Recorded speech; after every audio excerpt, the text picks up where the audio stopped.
Mark Ferrante. Good morning, Mark. Good morning, Rob. How are we doing today?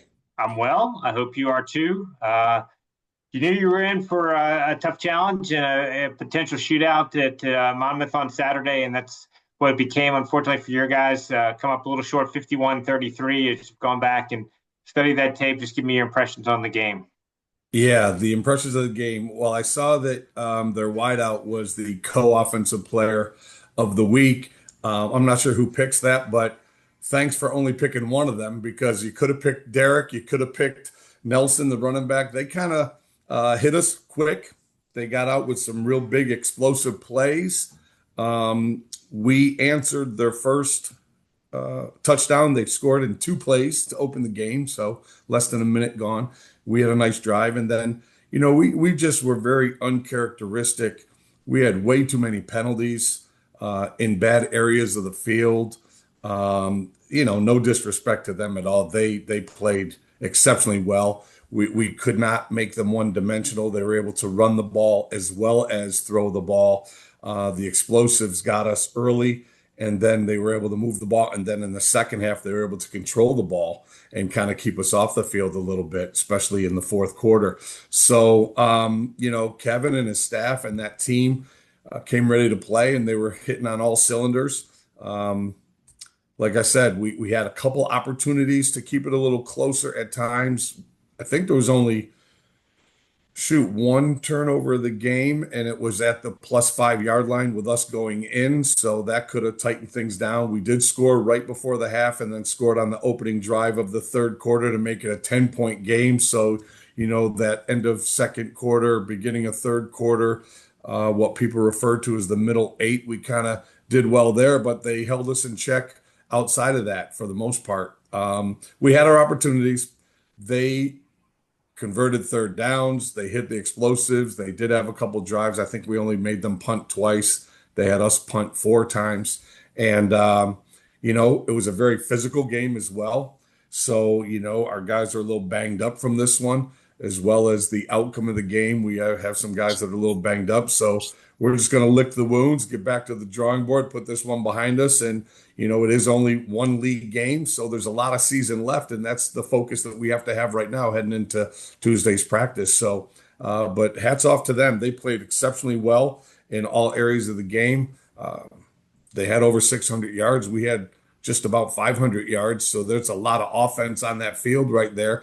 And, 80 some points in a game. That's not the way we want to play football. So we got to do a better job defending the run and pass, try to make a team one dimensional. Not that I wanted them to throw the ball more, but we got to be able to stop the run. That's kind of how we start our thing with our defense. And then we got to just take care of the ball and not shoot ourselves in the foot. Too many, you can't, I don't care who you're playing. If you have 13 penalties, the outcome probably not going to be in your favor. And some of them were big. Some of them were big and gave them really good field position. And you don't want to give that offense anything. You want to make them earn everything they get. And unfortunately, we gave them some really good starting field position at times as well. Yeah, defensively, I mean, your whole time that you've been there, Villanova's been one of the top defensive teams, not just in the CAA, in the country in FCS. How difficult is that Monmouth offense to stop? And I know you got some new guys, especially in that secondary. How much did that lead to some of the issues? Yeah, we're still trying to, figure out the defense as far as playing together and doing those types of things. We did have some breakdowns as far as assignment, not a whole lot, to be honest. I mean, they were just making plays. The ball's up there. There's the second touchdown or the third one, I think it was the 40-yarder.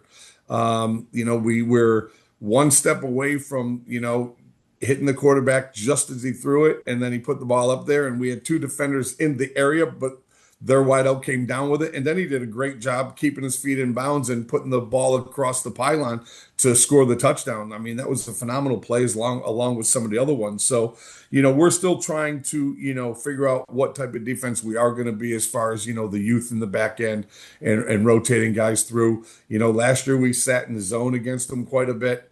And, he went 23 for 24. So this year we did put a little pressure or tried to put a little pressure on him. We didn't get near him much at all, whether it was a 3-man rush or a 5-man rush. And so we tried to play a little more man, and then they hit us with a couple of those explosives when we were in man. So, it was pick your poison kind of thing as far as that's concerned, because they have really good skill, and their tight end got involved. He made some big plays, and then the running game, was involved. So if you're hitting on all three phases, I don't know how many different receivers he threw to, but I know it was multiple. And, hats off to them. Derek's a really good quarterback. He knows the offense. He distributes the ball well, and they made the plays when the plays were there to be made. Question for you from Tiffany. Go ahead, Tiffany. Good morning, Coach Ferrante. First of all, talk to me a little bit about um, there's always one player. I just asked this a few minutes ago. There's always one player in a game that doesn't really get talked about. He's not in a headline or anything like that. He's overshadowed. What player do you think that is for Villanova right now? Well, the one guy that's had a couple good games for us that's new to our program is Luke Colella, the wideout we have. He transferred here from Princeton, so he's doing a nice job for us. On the defensive side of the ball, one of our safeties, one of our young safeties, Anthony Hawkins. He's been playing pretty well for us. So I might mention those two guys off the top of my head. If I gave it a little more thought, there might be one or two I could come up with, but I'll go with those two for right now. And hopefully we'll continue to have some more of those guys that maybe go unnoticed but play well. And in 4 words, what would be your takeaway from this game? Need to play better. I want to make sure that was 4 words. I want to make sure that was 4 words. Need to play better. Yep. All right. Thank you, Coach. Thank you. Mark, as you touched on, as much as you struggled on defense, your offense was awful good. David Abbott with his best day of the season, 18 carries, 135 yards, and 3 touchdowns. What makes him so difficult to stop? And would you have liked to have been able to use him even more had you not been maybe chasing the deficit? Well, David's a good player, but it all starts up front. It starts with the lineman, and he'll be the first one to tell you that. And yeah, we'd like to mix in Ragland there a little bit as well. David has a good combination of size and speed. He's strong runner, and he does have some breakaway speed. We saw that last year in a couple of his games. So, that's what it is with him. But, it always starts with the guys up front making those blocks. He does have the ability to run through an arm tackle or break some tackles and things of that nature. So good to see him have the good game. But, like I said earlier, it takes all 11. And, one guy's, whatever his stats were, we don't get too crazy and carried away with the stats. We just want to try to have more points than the other team and play a little cleaner with the penalty situation. But David's a good player. It was good to see him have that type of game. And now we just got to play better in all positions, and we got to play smarter as a whole. Let's talk about Saturday.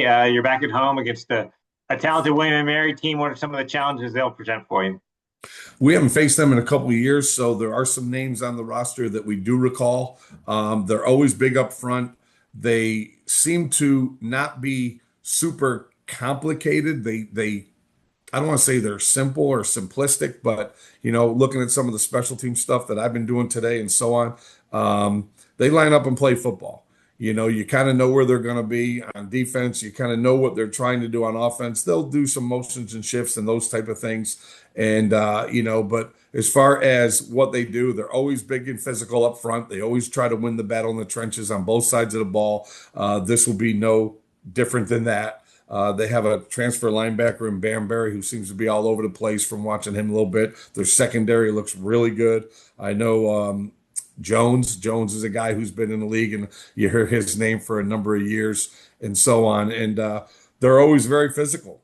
They're always very physical. So we got to go in and do what we try to do each and every week. We want to try to, be able to stop the run, see if they can, become one-dimensional, and then hopefully our young secondary can hold up if we're able to do that. And then on the offensive side of the ball, we got to be able to have balance like we did this past week. We've got to be able to run the football, and if you can run the football well, that'll help set up some of the RPOs in the play-action game and those type of things. And, Pat seems to have a good grasp of what we're asking him to do with the offense. So if we can stay as balanced as we were this last week, run to pass, that could be good. Obviously, we got behind a little bit and threw more than we'd like, but we got to have that balance that we seem to have at the beginning of the game. All right, Mark, thanks as always for the time today, and look forward to talking again next Monday. Thank you, Ron.